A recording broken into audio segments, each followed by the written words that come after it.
Mga kasuki, flex ko ang aking munting tindahan. Yan, marami siyang nakapost na ngayon, mga dilata, mga seasoning. Yan, naka-range. Oh. Yan guys, so, mga kasuki. Yan, flex ko na rin ang laman ng aking rep. Kung ano mga laman niya.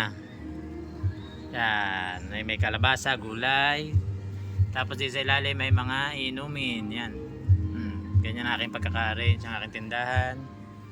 Tapos yan, pasok tayo sa loob. Ito may tinapa yan.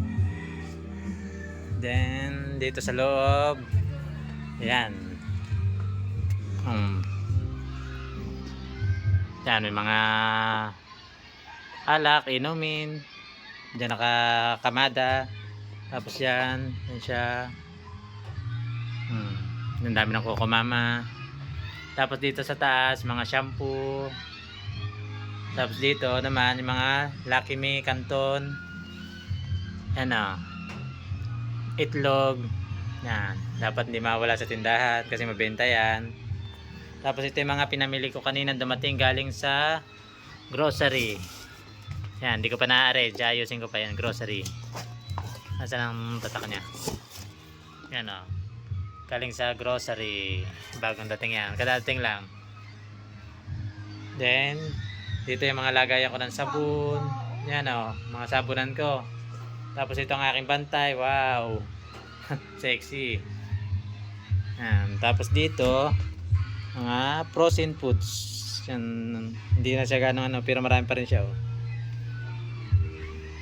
Dito naman yung mga gamot, school supply, saka etc. And ito aking tambakan ng bigas. Kasi may nabili dito ng mga isa-isang sako, bukod yung tinatakal. Yung tinatakal lang doon sa labas. Yan po.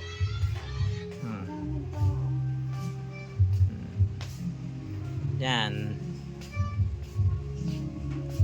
Ganyan ang setup ng aking tindahan. Tapos dito yung mga panlahok, mga sibuyas, bawang, gabi, saka itlog, repolyo, yan, mga mantika, saka yung mga cup. Dito nakalagay toothbrush. Masyadong malaki ang aking pwesto, kulang pa sa paninda. Then yung aking mahiwagang kayuran. Yan. Okay, salamat.